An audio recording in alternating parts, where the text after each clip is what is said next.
Jangan lupa like, komen, dan subscribe channel YouTube TVRI Bengkulu.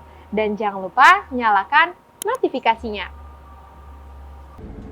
Oke pemirsa, kita lanjutkan lagi obrolan kita pagi ini bersama dengan Ibu Novarita selaku pengelola museum nih. Dengan tema kita yang masih sama, yaitu miniatur Bengkulu. Ibu Nova, tadi berbicara tentang mungkin kategori jenisnya juga, tapi aku belum tahu nih, maksudnya mungkin masyarakat juga pasti banyak belum tahu juga sejarah dari Museum Negeri Bengkulu sendiri. Kayak gitu, mungkin bisa sepintas diberikan informasi nih. Museum Negeri Provinsi Bengkulu ini satu-satunya museum yang ada di Provinsi Bengkulu ya? Jadi kalau dia termasuk jenis kategori museum umum. Museum umum. Karena koleksi kita yang heterogen ya, banyak jenis. Ada juga kan museum khusus, misalnya seperti Museum Bung Hatta, itu kan khusus bicara koleksi tentang Bung Hatta. Tadi museum kereta api, khusus kereta api. Berarti cuma dibagi dua? Ya, secara umum dan khusus. Iya. Jenis koleksinya dibagi menjadi dua. Kalau kita Museum Negeri Provinsi Bengkulu itu museum umum. Nah, awal mulanya itu dirintis itu tahun 1978. 78 ya? Ya, awal mula dirintis untuk menjadi museum. Nah, berfungsi benar menjadi museum itu tahun 80. Berfungsi sebagai museum. Tempatnya di tempat yang sama kah? Belum. Sejarah? Kalau 80 kita masih di belakang Benteng Malabro. Di sana. Di daerah kampung ya. Nah, pindah ke tempat sekarang itu tahun 83. Tahun 83. 83 pemerintah sudah menyediakan lokasi dan koleksi juga sudah mulai bertambah ya. Nah, diresmikan secara resmi menjadi Museum Negeri Provinsi Bengkulu itu pada tanggal 31 Maret tahun 1988. Emang kalau bawa langsung pengelola museum tuh emang detail ya gitu ya. Bahkan sejarahnya hafal nih. Tanggal-tanggalnya juga ya. Kayak gitu. Waktu itu diresmikan oleh Dirjen Kebudayaan Republik Indonesia Bapak GBPH Puger pada waktu itu tahun 1988. Dan tetap di bawah naungan dari Dinas Pendidikan dan Kebudayaan. Dulu menurut informasi dari teman-teman kita sempat di bawah Dinas Pariwisata. Karena mungkin beberapa orang pengunjung juga kan, maksudnya dari segi wisata nih ya. Iya, gitu. Karena kan salah satu kita berharap kan museum kan menjadi salah satu destinasi. Benar. Nah, sejak berapa tahun yang lalu kita kembali ke bawah Dinas Pendidikan. Ketika Dinas Pendidikan menjadi Dinas Pendidikan dan Kebudayaan, kita kembali ke Dinas Pendidikan. Secara naungan kelembagaannya. Iya, kelembagaannya. Kelembagaannya sendiri. Oke, berarti cukup lama lah ya, maksudnya museum ini juga berdiri dan diresmikan gitu ya di Bengkulu sendiri. Kalau di Indonesia museum yang terkenal itu nasional ya? Iya. Kalau yang lengkap data koleksinya mungkin terdiri dari seluruh dari Indonesia itu museum nasional. Museum nasional ya. Gitu. Itu ada maksudnya kan kalau secara kelembagaan kan ada pusatnya, ada ininya, tapi kalau museum nggak ada kayak gitu, Bu? Nggak, kita biasanya koordinasi koordinasi aja ya. Ada kegiatan-kegiatan yang memang dilaksanakan oleh Museum Nasional. Seperti kemarin kita baru pulang ada LCCM, Lomba Cerdas Cermat Museum. Nah, itu yang penyelenggaranya Museum Nasional. Berarti dilibatkan juga mungkin museum-museum yang ada di daerah masing-masing ya? Kita wajib mengirim peserta perwakilan ya? Gitu ya. Iya. Kita kemarin diwakili oleh kan ini tingkat SMP Negeri 1 Rejang Lebong. Setelah kita mengadakan seleksi di daerah, SMP 1 Rejang Lebong terpilih ke Jakarta. Sekitar 3 minggu yang lalu lah. 3 minggu lalu. Baru juga berarti ya? Baru. Gitu. Iya. Nah, kalau secara fungsi juga ini kan maksudnya kan mungkin tadi juga untuk wisata nih gitu kan. Betul. Nah, dari pengelola sendiri ini apa nih yang mungkin bisa kita gali dan bisa diinformasikan bahwa fungsi dari museum sendiri apa?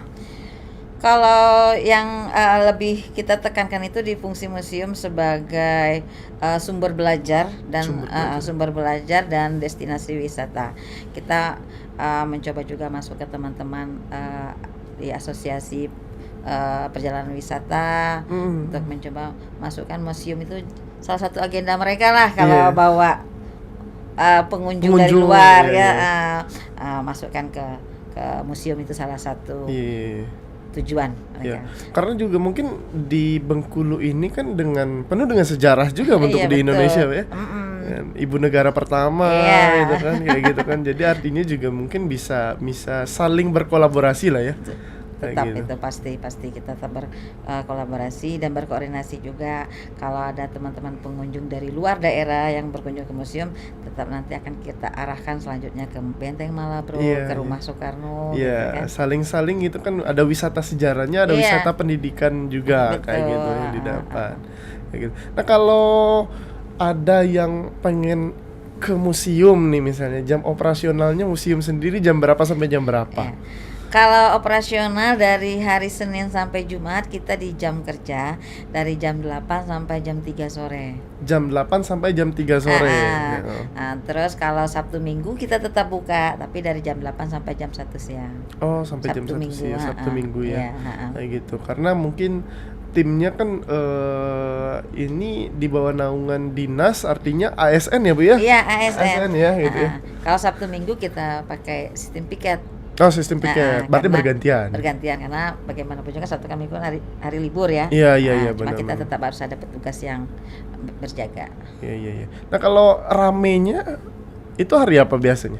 Biasanya rame kalau yang kita benar-benar padat itu di akhir semesteran biasanya ya. Awal-awal Juni atau awal-awal Desember.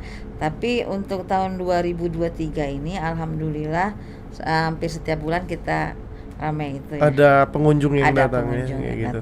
Nah, kalau mau masuk nih, kalau informasinya masih sedikit dan masih banyak belum tahu juga. Kalau mau masuk bayar berapa tiketnya gitu kan? Atau kayak gimana regulasinya? Atau bawa KTP enggak atau seperti apa?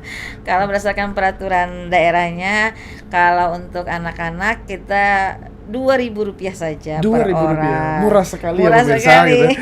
Kalau untuk dewasa kita 3.000. 3.000. Karena museum kan juga sebagai salah satu penyumbang PAD untuk pemerintah. Untuk pemerintah gitu. Kita juga ditargetkan beban PAD. Oh iya. Berarti ada pemasukan yang gitu. Yang harus kita setorkan. Setorkan juga gitu. Nah, kalau untuk jumlah pengunjung juga untuk rata-rata per tahunnya berapa banyak, Bu? Kalau rata-rata sampai kalau kita totalkan dari pelajar itu mungkin sampai juga kita ke 10 ribuan sampai. Oh, ke 10 ribuan ya? Kayak gitu ya. Oh, berarti cukup sering lah berarti para petugas dan para tim juga melayani para pengunjung ya? Iya, kalau lagi padat ya biasanya jadwal makan siang kita juga agak tertunda.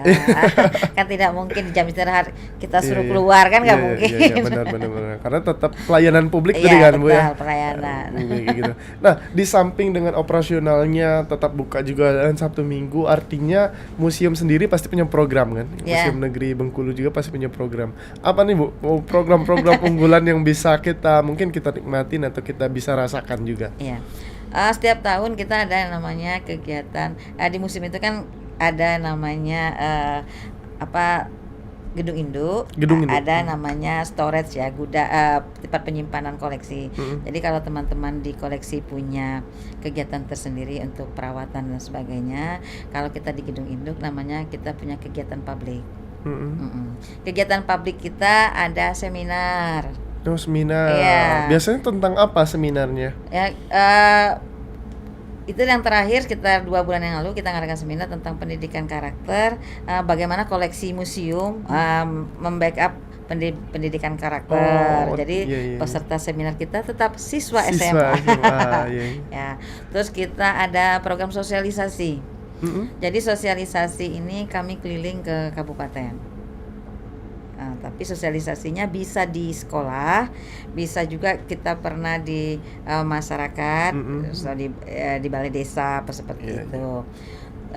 Kita ada juga pameran keliling. Oh, pameran keliling. Iya. Itu diadakan setahun sekali? Ya, setahun sekali kita putar. Tiap tahun kita pindah-pindah. Kalau kata teman-teman kayak tim sirkus kita. Karena ketika kita pameran keliling kan kita bawa koleksi. Iya, benar. Pakai truk gitu. Banyak karena barang harus dijaga dong gitu kan. Barang harus dibawa. Terus kita ada juga program belajar di museum. Oh, belajar di museum. Jadi memang kita undang sekolah-sekolah, misalnya minggu ini TK.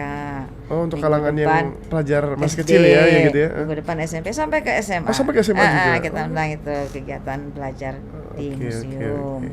Tapi ditahan dulu mungkin program-programnya, nah, biar para pemirsa juga pada penasaran juga kan apa aja program mungkin yang mungkin masih banyak nih, ditahan di cerita Ibu juga. Siap. Untuk para pemirsa jangan kemana-mana, tetap di Opini Obrolan Pagi ini.